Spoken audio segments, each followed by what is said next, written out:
అందరికీ నమస్కారం. ఈరోజు మేము బెంగుళూరు నుంచి రాయచూరు వచ్చాము. రాయచూరు నుంచి కరవపురం దత్తాత్రేయ స్వామి దేవస్థానానికి వెళ్తున్నాము.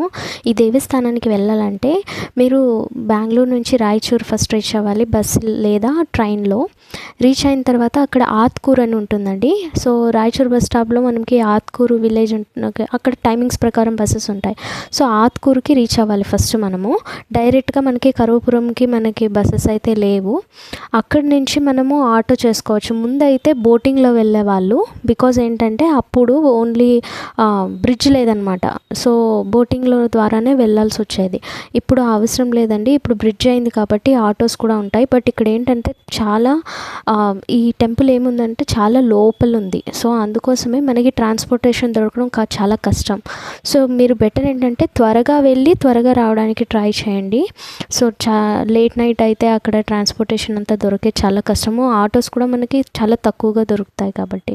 సో ఇక్కడ ఫస్ట్ మేము శ్రీపాద వల్లభ స్వామిని దర్శనం చేసుకున్న తర్వాత అక్కడ ఆయన తపస్సు చేసిన ప్లేసెస్ కూడా ఉన్నాయన్నమాట. సో తపస్సు చేసిన అంటే ఒక చెట్టు కింద తపస్సు చేసింది. మళ్ళీ అక్కడ ఒక గృహలో శివలింగం ఉందండి.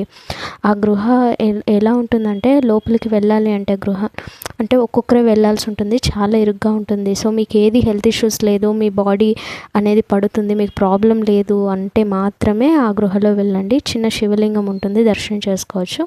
సో ఇది చిన్న క్షేత్రం. దీనికి అవతల నది అవతల వైపున మనకి ఆశ్రమం కూడా ఉంది. సో మేము ఆల్రెడీ వెళ్ళింది లేట్ అయింది కాబట్టి ఆశ్రమానికి అయితే మేము వెళ్ళలేదు.